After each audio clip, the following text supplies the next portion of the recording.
سلام علیکم، چطورین؟ خوش اومدین به ولاگ چهارشنبه سوری با من. با اینکه کلی دیرم شده گفتم بیام با شما حاضر بشم که امروزم حتما براتون ولاگ بگیرم. امسال هم مثل پارسال من چهارشنبه سوری سر کارم و دارم میرم یه رستورانی که برنامه‌های چهارشنبه سوری داره فیلم برداری کنم و براش تولید محتوا انجام بدم. ولی چون اصولا برنامه‌های جالبی دارن گفتم خب برای شما هم فیلم بگیرم و الان برام یه بسته اومدم اونم با هم آنباکسینگ کنیم بعد برم. از صبحم تو بدو هم 2-3 تا پست گذاشتم، یه سری هماهنگی‌های کاری داشتم اونا رو انجام دادم. دیگه الان حدوداً ساعت 1-1:30 من باید تا 2 برم. به خاطر اینکه اصلا نمیخوام به ترافیک چهارشنبه سوری بخورم و تو درد سر بیفتم. وگرنه که میتونستم بعد از ظهر برم، یعنی الان عملا خیلی اونجا کار ندارم، فقط باید سفره حفظینشون رو بگیرم و منتظر بمونم تا شب. خیلی هم نمیخوام آرش عجیب غریبی بکنم، ولی خب همونجا بالاخره یه حالت جشن و ایناه، بیارایش و بیرو هم نرم، همین که بخوام برای شما هم ولاگ بگیرم تمیز باشم. شما چهارشنبه سوری چیکار کردین؟ چون این ویدیو رو احتمالا فردا براتون میذارم دیگه. زود بیاین تعریف کنین که برنامه چهارشنبه سوری شما چی بود. برای من که کاریه. هرچی آدم سنش میره بالاتر واقعا اولویت‌ها و هدفاش خیلی فرق میکنه. الان من چند ساله که اکثر مناسبت‌ها سر کارم، در صورتی که من کسی هم که خیلی برام مناسبت‌ها مهمه، حالا از تولد بگیر تا انواع عیدا و جشنا. مهم اینه که آدم شغلش رو به نظرم دوست داشته باشه، اینجوری همه چی قابل تحمل تر میشه. راستی یه سوالم ازتون داشتم، من توی عید براتون ولاگ بگیرم و بذارم یا نه؟ همتون سفرین و قرار نیست کسی به ویدیوهای من توجه کنه. به هم بگین، چون من خودم جایی نمیرم و میتونم براتون مثلا یه سری آموزش دسر و آشپزی و چیزای باحال بگیرم، چون بیشترش رو خونم خیلی سر کار نمیرم ولی سفرم نمیرم. بگین دیگه اگر دوست داشتیم براتون ویدیو بذارم توی عیدم. موجه هم چون دیگه چیزی ازش نمونده یه کوچولو هم ریمل میزنم. امیدوارم مریم ویدیو رو نبینه چون خیلی دعوا میکنه، ولی فردا وقت موجه دارم دیگه چیزی نمیشه. در حدی که یکم منظم وایسه خوبه. چه رکبی خوردم من امسال بچه. من تازه دیروز فهمیدم که عید پنجشنبه است. تا الان فکر میکردم جمعه چون یکمه، عیدم یکمه و رو پنجشنبه یه عالمه برنامه ریزی کرده بودم. تمام کارهایی که توی خونه داشتم جمع جور کردن و اینجور چیزامو گذاشته بودم واسه پنجشنبه، تا اینکه دیروز فهمیدم ای دل غافل، پنجشنبه اصلا عیده، یعنی فقط یه فردا رو وقت دارم، اونم که اول باید برم موژه. فکر کنم دیگه نباید بخوابم اگه بخوام به کارام برسم. اینجا خوب شد. باشه حداقل دیشب رو موژه هم نمیخوابیدم. من اصلا نمیتونم صاف بخوابم. برای 2 تا از دخترایی که تو این رستوران کار میکنن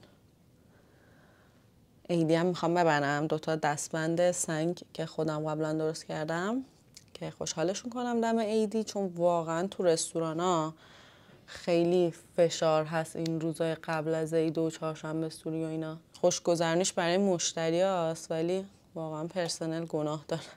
من کلا عیدی دادن رو خیلی دوست دارم. یه 2-3 سالی هم 3 سال بود تقریبا به کل اعضای خانواده‌ام عیدی میدادم، نه که حالا پول بدم و برای هر کدوم یه کادو میخریدم. امسال ولی اصلا وقت نکردم، انقدر زود گذشت که اصلا متوجه نشدم چی شد، چون من اصولا هم آنلاین خرید میکنم. الان دیگه فکر نکنم برسم، یعنی نمیرسم دیگه، نمیارن تا روز عید. کاش میرسیدم ولی حضوری میرفتم یه چیزی براشون میگرفتم. حیف که فقط یه فردا رو وقت دارم، کل امروزم هم میره. یعنی الان برم فکر کنم ساعت 12 که شب برسم خونه. امسال اولین عیدی رو برای نینی دوستم هم خریدم. ای خدا الان فکر کنم 6-7 ماهشه شایلین. اونا الان میرم بهتون نشون میدم، خیلی خوشگله. یه روژ بزنیم و بریم. این همون روژ است که آنباکسینگ کردم براتون تو شورت ویدیو. دیفکتو بود برندش، خیلی خوب میمونه بچه‌ها. حیف فقط رنگ مثلا کرم و قهوه‌ای یا نودتر از این نداشت، وگرنه حتما میرفتم بگیرم. خیلی هم ماته، ایناست که قشنگ به درد سر کار و روزای اینجوری میخوره. خوب شد دیگه، برم لباس عوض کنم بیام اون بسته‌ای که برام اومده رو با هم باز کنیم بهتون نشون بدم. یه عالمه کلاه سفارش دادم، بعدش بریم. لباس عوض کردم ولی حالا قدیشو رفتم بیرون براتون میگیرم، چون الان وقت ندارم بخوام دوربین و اینا رو جاش عوض کنم، خیلی دیرم شده. این دستبندایی که برای بچه‌ها گذاشتم، اینو برای باریستامو گذاشتم چون توپای مشکی و اینا میزنه. فکر کنم این بهش بیاد، خیلی خوشگل میشه اینا تو دست. کادو وقتی که انتظارشو نداری خیلی بیشتر میچسبه. اینجوری میزنیم توی این جعبه. این یکی هم با سنگش فیروزه است، خیلی خوشگل. اینم میره توی این. 2 تا هم بستنی خشک گفتم برشون ببرم که انرژی بگیرن در این روزهای سخت. یکیش مارشمالو، یکیش هم بستنیه. و آنباکسینگ. یه جعبه پر کلاه. این چقدر کلاهای خوشگلی سفارش دادم. دیگه داره فصل سفرها شروع میشه. یه دونه اینه. دیگه اینا رو سر نمیذارم که توی ولاگا و پستای مسافرت و اینا ببینید. این خیلی خوشگله، اینجاش گل داره. این مدل کلاه هم تا حالا نداشتم. این پشتشه، میبینی نقابش رو به پایینه. همیشه حصریایی که دارم اینوریه. اینم یه دونه کیف گرفته بودم تایلند، این رنگیه. کیف همینجوری حصیری و بامبو و ایناست. اینم گرفتم با اون ست کنم. من هم خودم عاشق کلاه هم، یعنی بچگی هم مامانم خیلی برام کلاه میگرفت. و همه عکسام کلاه و هدبند و اینا دارم. و همین که الان خب مجبورم دیگه برای پستا و اینا تولید محتوا باید کلاه داشته باشم. این خیلی خوشگله. این ستاشو با کیفش گرفتم. این رنگی هم خیلی به موهای من میاد. و اینم از آخریش که کیفش. این دوتا فکر کنم با هم حدود مثلا 1,400 500 بود. 3 تا هم هدبند گرفتم. و یه دونه هم از این روسریایی که جدیدن ترند شده، حالا نمیدونم واقعا بهم بیاد یا نه، برای هم یه دونه گرفتم.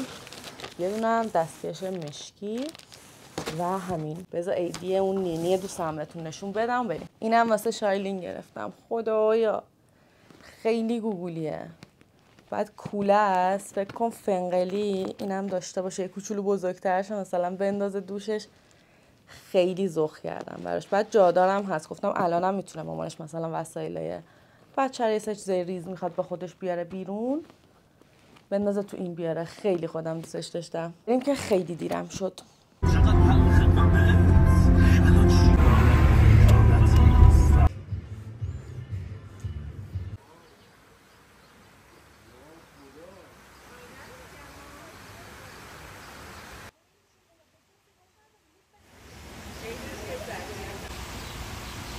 آقا من پناه آوردم به کافه دیگه، اومدم صندلی گذاشتم نشستم تو کافه. کل میز و صندلی‌ها و آلاچیقا و کل فضای رستوران رزروه و هنوز دیگه دیجی اینا شروع نکردن. گفتم تا کپی رایت نخوردم بیام یه حالا احوالی با شما بکنم. چایمم زدم که دیگه از 1 رو 20 دقیقه دیگه مراسمشون شروع میشه. دیگه وقت استراحت و نشستن نیست. تا الانم دیگه کم 7 سین و اینا رو گرفتم که براتون گذاشتم. خیلی خوشگل شد. و دیگه بریم برای دیجی و آتیش بازی و اینجور چیزا. با من همراه باشین.